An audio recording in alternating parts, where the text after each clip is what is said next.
wabarakatuh. Kami dari kelompok 2 ingin mempresentasikan mengenai pengertian pendidikan.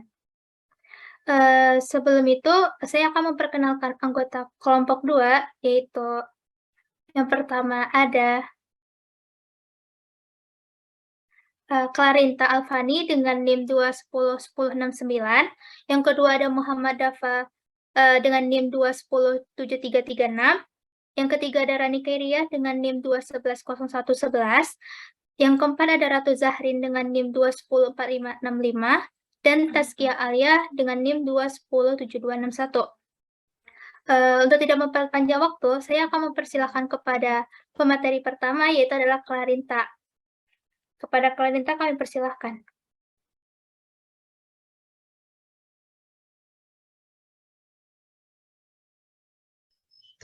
Pengertian pendidikan dibagi menjadi 4. Yang pertama, pengertian pendidikan berdasarkan ruang lingkup. Yang kedua, pengertian pendidikan berdasarkan pendekatan ilmiah. Yang ketiga, pengertian pendidikan berdasarkan pendekatan sistem. Yang keempat, definisi pendidikan berdasarkan UU RI nomor 20 tahun 2003. Yang pertama, di sini saya akan menjelaskan pengertian pendidikan berdasarkan ruang lingkup. Menurut Reza Muyaharjo 2001.23/16, pengertian berdasarkan pendidikan dapat dibedakan menjadi 3 bagian, yaitu yang pertama, pengertian pendidikan maha luas. Maksudnya, pendidikan adalah hidup, pendidikan adalah segala pengalaman belajar yang berlangsung dalam segala lingkungan dan sepanjang hidup. Pendidikan adalah segala situasi hidup yang mempengaruhi pertumbuhan individu. Saat kita melaksanakan kehidupan di masyarakat, tentunya kita akan mendapatkan pengalaman kehidupan, baik yang bersifat negatif maupun yang bersifat positif. Tapi, apakah pengalaman kehidupan tersebut dapat menjadi pendidikan? Tentu saja iya, tetapi hanya bersifat positif yang dapat menjadi pendidikan. Karena pada dasarnya manusia akan mengangkat harkat martabat dirinya sendiri. Pengalaman kehidupan dapat berlangsung dalam setiap segi dan lini kehidupan. Karena pendidikan pada dasarnya akan terjadi jika ada saling interaksi dan interelasi antara satu sama lain dengan kurun waktu tertentu, tetapi berlangsung terus sepanjang masa selama terjadi kontak antara individu dengan individu satu sama lainnya. Tujuan pendidikan secara luas terarah pada apa yang ingin dicapai selama hidup atau sama dengan tujuan hidup. Karena pada dasarnya manusia ingin mempunyai kehidupan yang sempurna secara mental, sehat lahir dan batin, serta menyangkut seluruh aspek kepribadian manusia. Next. Yang kedua, pengertian pendidikan secara sempit adalah pengajaran yang diselenggarakan di sekolah sebagai lembaga pendidikan formal. Pendidikan adalah segala pengaruh yang diupayakan sekolah terhadap anak dan remaja yang diserahkan kepadanya agar mempunyai kemampuan yang sempurna dan kesadaran penuh terhadap hubungan-hubungan dan tugas-tugas sosial. Itu menurut Reza Muyaharjo 2001.26. Pendidikan bersifat terbatas, baik dari segi waktu pelaksanaan materi atau isi pembelajaran dan tujuan pembelajaran, dan juga saat terjadi proses pembelajaran pada saat terjadi proses pembelajaran akan dibatasi oleh kurun waktu tertentu dan juga akan berpegangan kepada kurikulum. Segala sesuatu yang menyangkut pembelajaran hanyalah kegiatan interaksi antara siswa dan guru yang berpegangan kepada program-program lainnya, serta lebih mementingkan kepada materi-materi pembelajaran. Meskipun guru dapat membina kepribadian siswa, tetapi itu sifatnya hanya sementara. Jadi, pendidikan hanya mengembangkan kemampuan-kemampuan tertentu sesuai dengan kewenangan sekolah dalam melaksanakan program kurikulum dan program-program lainnya untuk pelancaran proses pembelajaran. Next. Yang ketiga, pengertian pendidikan dalam arti luas terbatas adalah usaha sadar yang dilakukan oleh keluarga, masyarakat, dan pemerintah melalui kegiatan bimbingan, pengajaran, dan atau latihan yang berlangsung di sekolah dan luar sekolah sepanjang hayat untuk mempersiapkan peserta didik agar dapat memainkan peranan dalam berbagai lingkungan hidup secara tepat di masa yang akan datang, menurut Reza Muyaharjo 11. Pendidikan ini merupakan jalan tengah antara pengertian pendidikan maha luas dan pengertian pendidikan secara sempit. Pendidikan berlangsung pada situasi-situasi tertentu dan dilaksanakan secara terprogram pada setiap jenis, jenjang, dan bentuk pendidikan. Waktu pelaksanaannya tidak dilakukan setiap saat dan sembarangan, tetapi proporsional dengan memilah-milah waktu pelaksanaannya untuk keperluan setiap kegiatan pendidikan. Lingkungan pendidikan ini berlangsung Berlangsungnya kegiatan tidak bersifat di mana saja, tetapi ditentukan berdasarkan keperluan. Tujuan pendidikan tidak bersifat terpisah-pisah dari setiap kemanusiaan yang diperoleh pada setiap bentuk pendidikan, tetapi sebagai suatu kesatuan pembangunan kemampuan yang diperoleh serta adanya keperluan dengan tujuan-tujuan sosial. Dengan demikian, tujuan pendidikan adalah sebagai penunjang dalam mencapai tujuan hidup manusia. Sudah, next.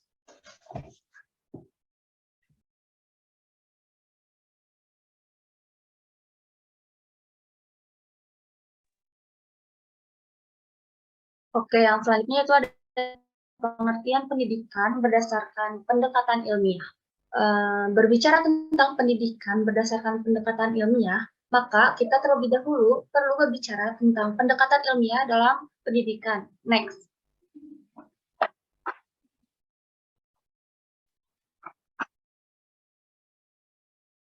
Nah, di sini ada ciri-ciri pendekatan ilmiah dalam pendidikan. Di sini ada 4 ya. Yang pertama yaitu ada analisis. Analisis di sini maksudnya yaitu menjabarkan semua hal dalam unsur-unsur yang lebih kecil, karena dalam pendidikan ada batas-batas tertentu yang dipandang dari sudut ilmu pendidikan tertentu. Contohnya seperti dari sudut pandang psikologi, sosiologi, antropologi, politik, ekonomi, dan lain sebagainya.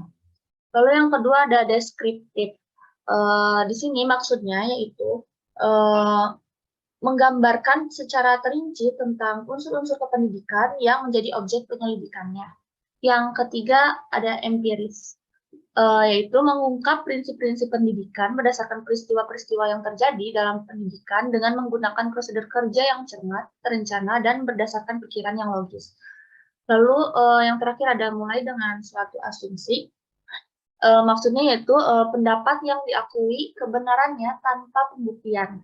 Dengan kata lain, suatu pendapat dalam suatu disiplin ilmu tertentu dalam pendidikannya sudah diakui kebenarannya oleh para pemerhati pendidikan. Next.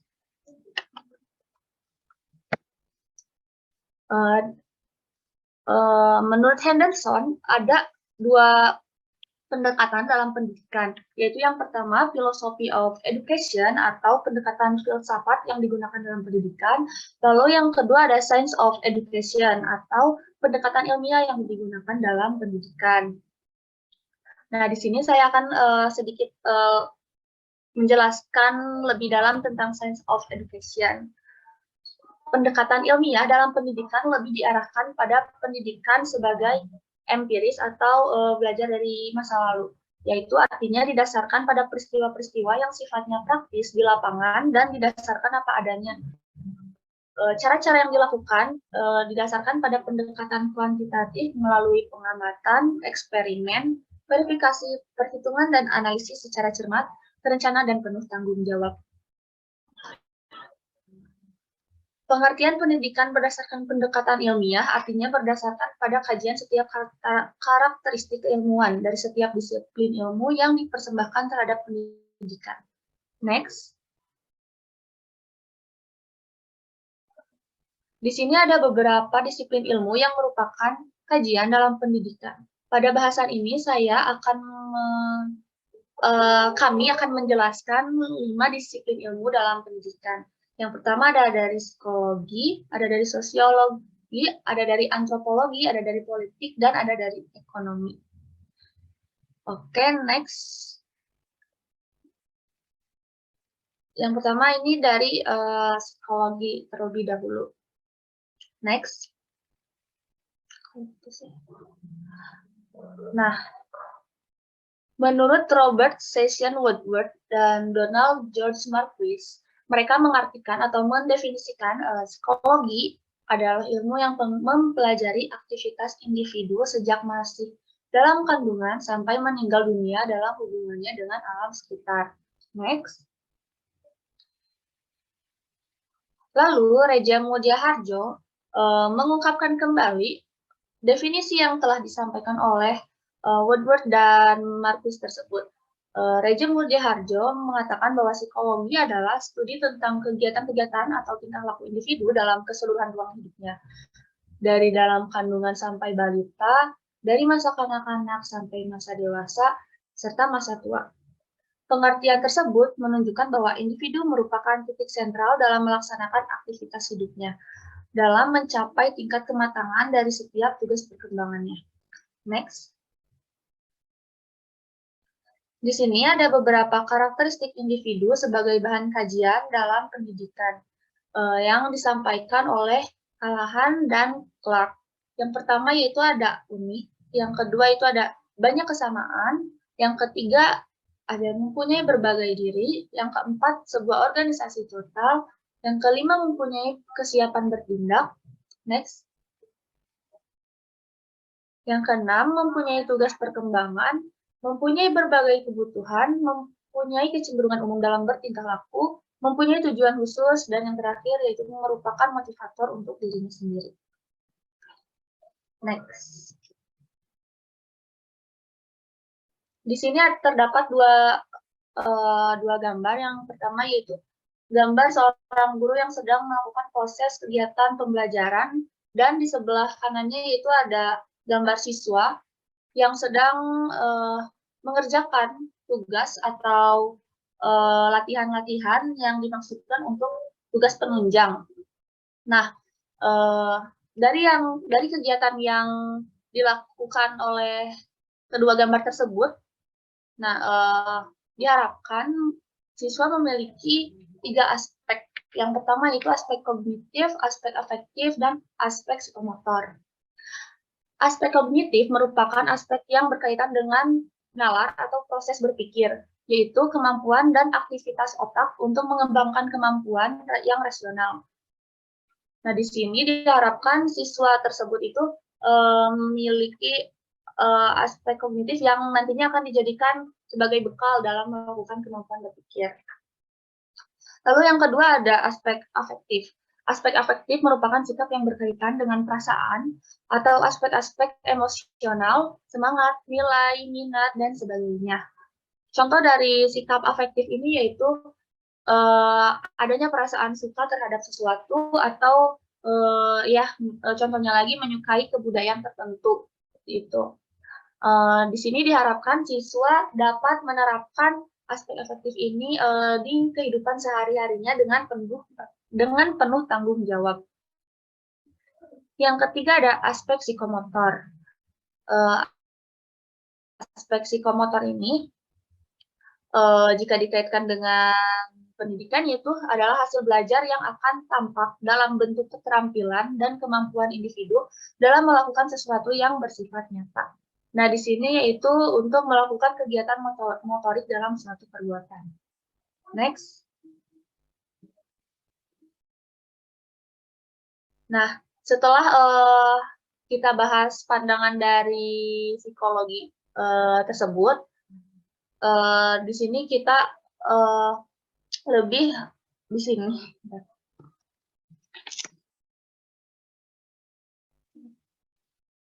Pandangan-pandangan psikologis tersebut berdasarkan yang tadi sudah dijelaskan ternyata mengarah pada pola ideografis, yaitu yang lebih menekankan pada dimensi tingkah laku yang bersifat tuntutan individual, kepribadian, dan persorangan.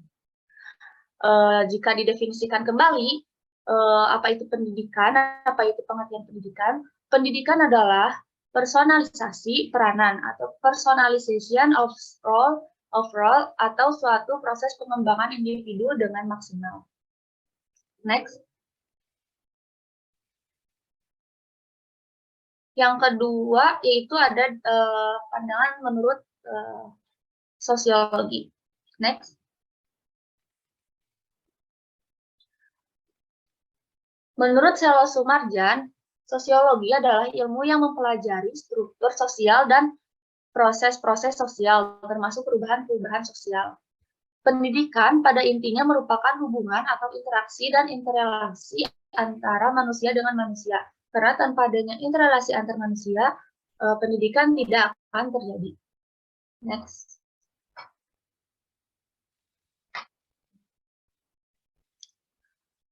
Nah, di sini ada beberapa pendapat tentang karakteristik masyarakat yang telah dihimpun oleh Reja Mudia Harjo.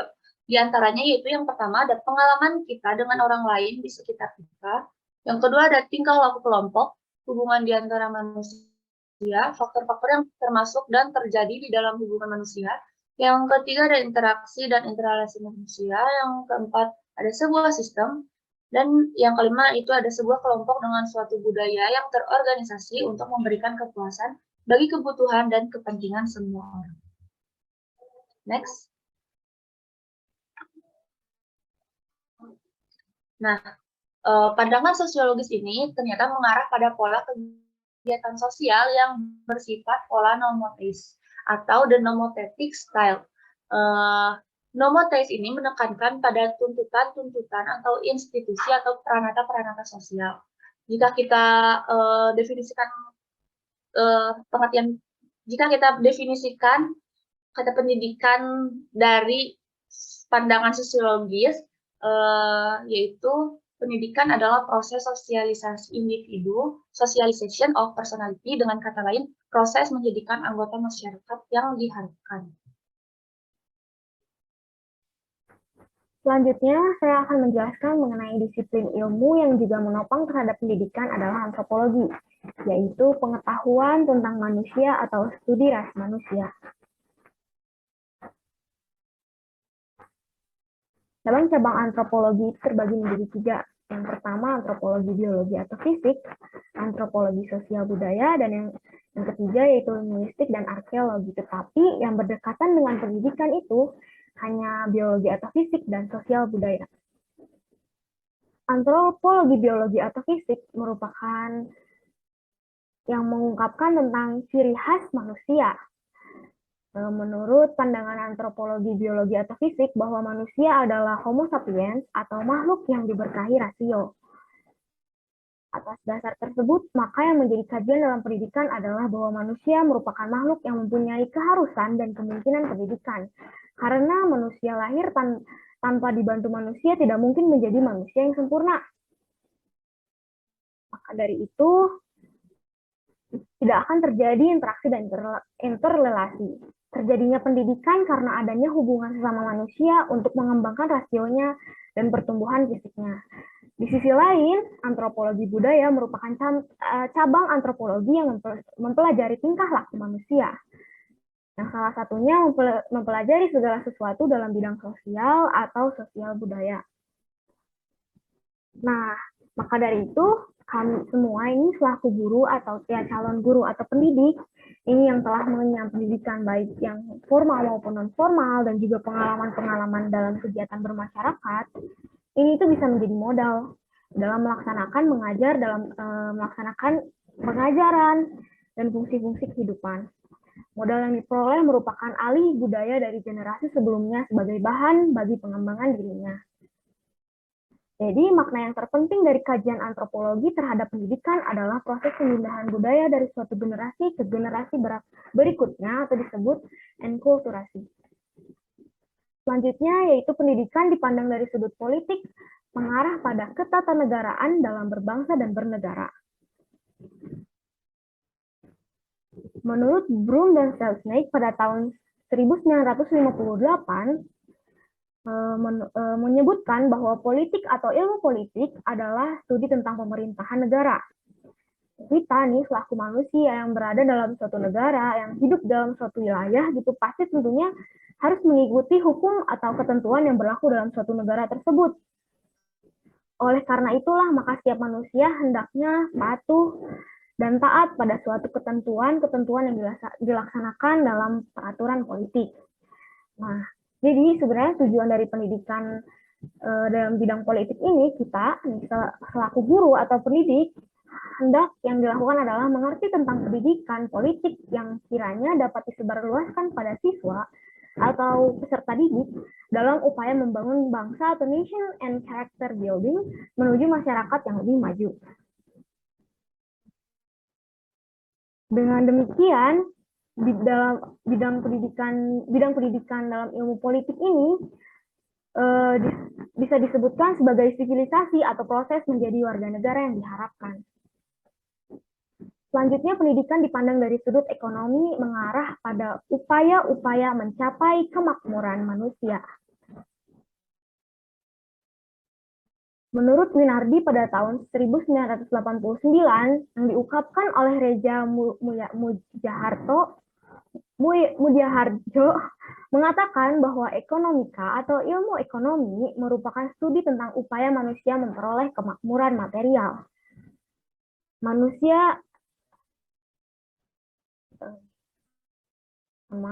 Menurut pandangan ekonomi, bahwa manusia adalah animal economicus atau binatang yang melakukan kegiatan-kegiatan ekonomi. Jadi di sini artinya itu binatang yang selalu berupaya memperoleh kebutuhan dirinya. Manusia dalam melakukan kegiatan ekonomi akan berhubungan dengan bidang konsumsi, produksi, distribusi, dan pertumbuhan sepanjang waktu. Ini tuh artinya bahwa dalam kegiatan-kegiatan ekonomi akan ada barang yang diproduksi, yang didistribusikan untuk kebutuhan konsumen sebagai barang konsumsi yang dibutuhkan sepanjang waktu. Nah, kita nih selaku guru atau pendidik perlu memahami tentang pentingnya meningkatkan kehidupan ekonomi. Karena pada dasarnya guru maupun siswa kesehariannya perlu kebutuhan-kebutuhan yang sifatnya material. Baik untuk bagi siswa itu untuk keperluan sekolah maupun keperluan hidup yang lainnya. Jadi dalam prinsip ekonomi disebutkan bahwa dengan modal yang dikeluarkan seminimal mungkin diharapkan dapat memperoleh keberhasilan semaksimal mungkin.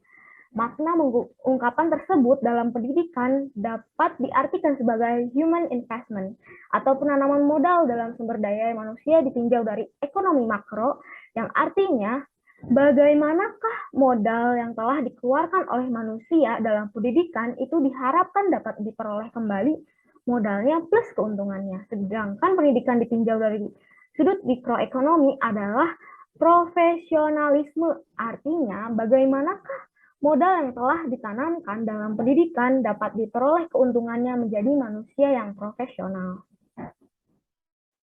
Selanjutnya, pendidikan berdasarkan pendekatan sistem yang akan dijelaskan oleh rekan kami. Kepada Dava dipersilahkan. Baik, untuk selanjutnya pendidikan berdasarkan pendekatan sistem. Boleh di next. Jadi ada teori menurut para ahli. Menurut Campbell, jadi sistem itu adalah sekumpulan komponen atau bagian-bagian yang saling berkaitan satu sama lain, yang berfungsi untuk mencapai suatu tujuan. Boleh di next lagi. Nah, lalu ada juga pendapat dari Elias M. Award. Nah, jadi menurut dia itu,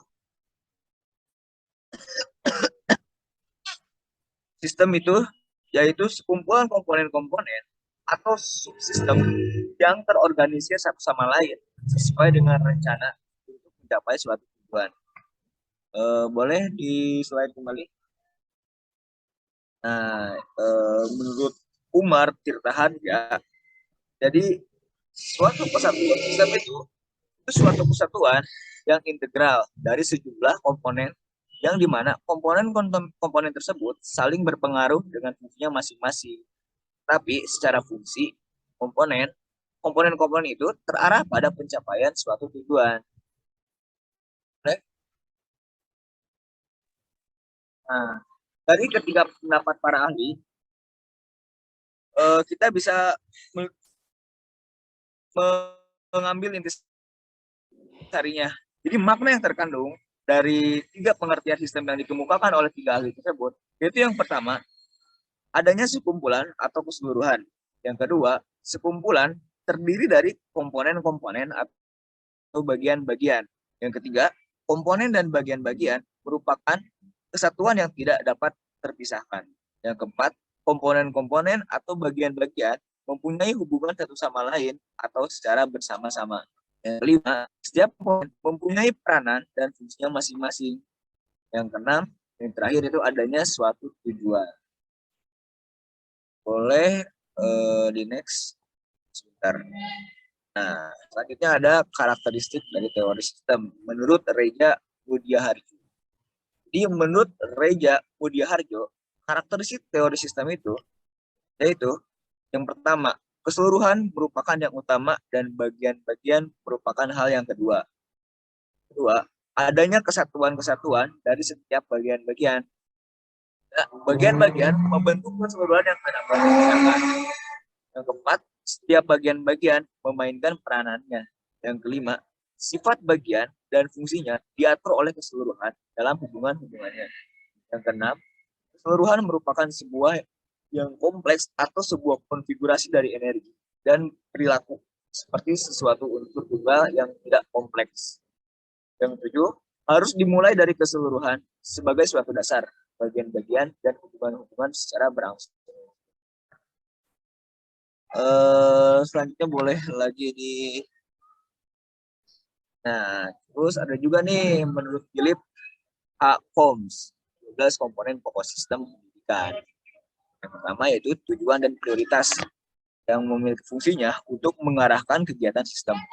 Kedua, anak didik yang memiliki fungsi belajar hingga mencapai tujuan pendidikan. Yang ketiga, pengelolaan fungsinya merencanakan, mengkoordinasi, dan mengarahkan serta menilai sistem. Keempat, struktur dan jadwal, fungsinya mengatur waktu dan mengelompokkan anak didik berdasarkan tujuan tertentu. Yang kelima, isi atau kurikulum, fungsinya sebagai bahan yang harus dipelajari anak didik. Yang keenam, pendidik atau guru, fungsinya untuk menyediakan bahan, menciptakan kondisi belajar, dan menyelenggarakan pendidikan. Yang ketujuh, alat bantu belajar. Memungkinkan proses belajar, mengajar, menarik, lengkap, dan bervariasi. Yang kedelapan, fasilitas sebagai tempat terselenggaranya pendidikan. Yang kesembilan, teknologi. Teknologi memiliki fungsi untuk mempermudah atau memperlancar pendidikan itu tersebut. Yang ke-10, pengawasan mutu. Fungsinya membina peraturan dan standar pendidikan. Yang ke-11, penelitian. Berfungsi mengembangkan pengetahuan, penampilan sistem, dan hasil kerja sistem. Biaya itu sebagai petunjuk efisiensi sistemnya. Yang terakhir yaitu ya udah itu. Itu maksudnya ke poin 12. Boleh di jadi ini adalah gambaran model sistem sederhana yang diungkapkan oleh Reja Mudiaharjo yang mengungkapkan tentang unsur-unsur sistem ditinjau nih dari ketiga ini, yaitu input, terus proses, dan output. Nah, menurut Reja Mudiaharjo, input itu yaitu sumber-sumber yang ada dalam lingkungan atau suprasistem yang masuk di dalam sistem itu sendiri, yang terdiri dari informasi produk dan operasional, energi dan tenaga, serta bahan-bahan. Lalu yang selanjutnya adalah proses atau bisa disebut juga transformasi. Nah, proses ini yaitu pengubahan masukan olahan menjadi hasil produksi atau jasa yang dilakukan oleh manusia atau mesin-mesin, atau manusia dengan mesin-mesin. Yang terdiri dari yang pertama itu proses manajemen, kedua proses fungsional, yang ketiga proses fungsional silang. Lalu ada yang terakhir yaitu output atau hasil. Nah, si output ini tuh yaitu keluaran barang atau jasa yang digunakan lingkungan. Boleh di slide. Lalu yang selanjutnya itu model sistem yang dilihat dari input, proses, output. Kalau ini tuh jadi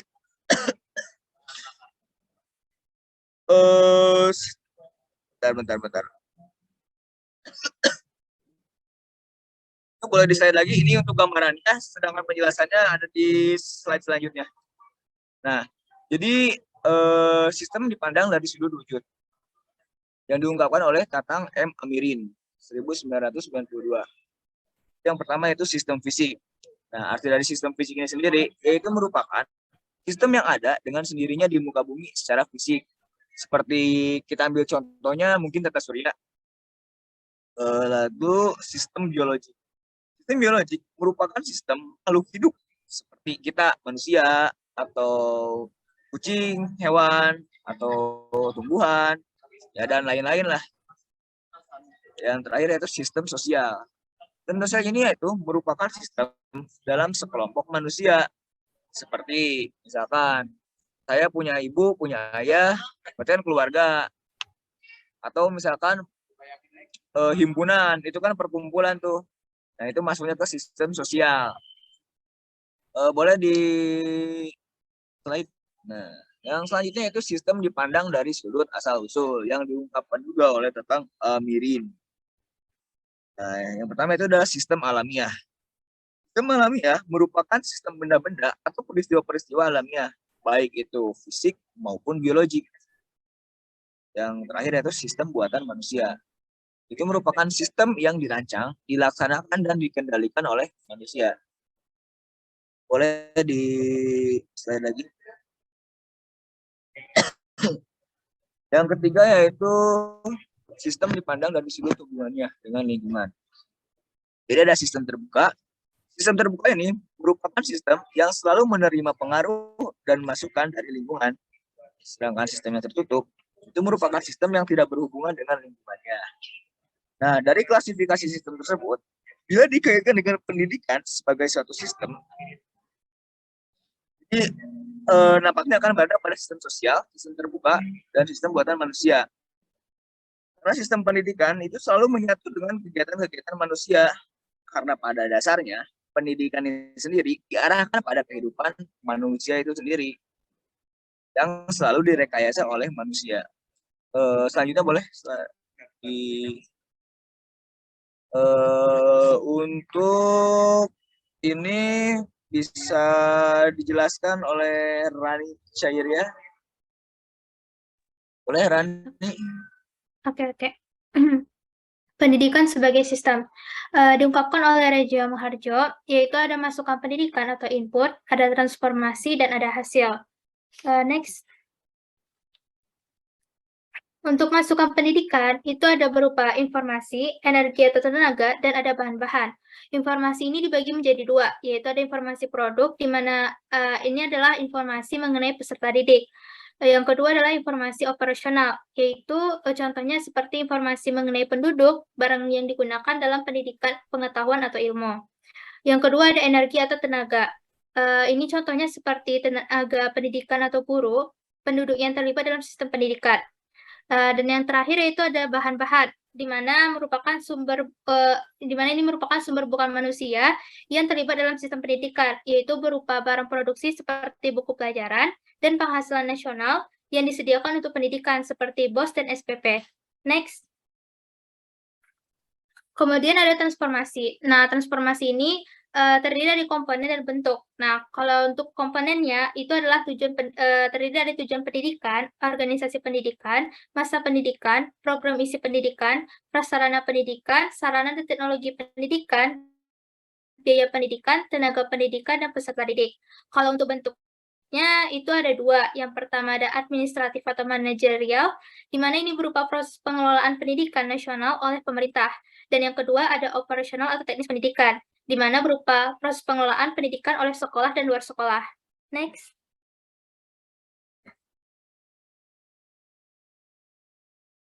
Nah, yang kemudian ada hasil, di mana ini berupa orang-orang yang terdidik yang mempunyai kemampuan kognitif, afektif, dan psikomotor.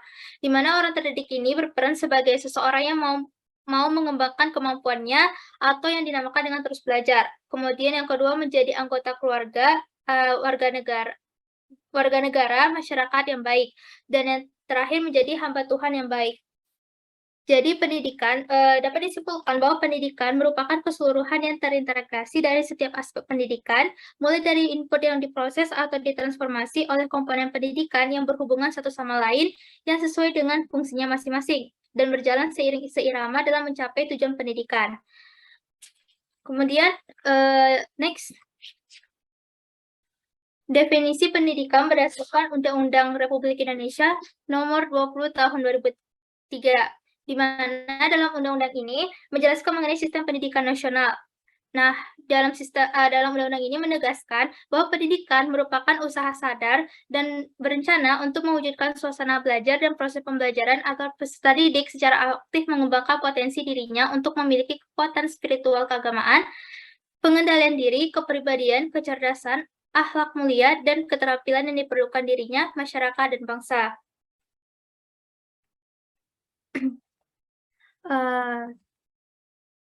Oke, karena semua materi sudah dijelaskan oleh para anggota kelompok 2, saya sebagai moderatornya ingin mengucapkan terima kasih banyak dan mohon maaf bila ada kesalahan dalam pengucapan atau dalam PPT kami dalam pengurangan katanya. Kami mohon maaf. Wabillahi taufiq wal hidayah. Wassalamualaikum warahmatullahi wabarakatuh.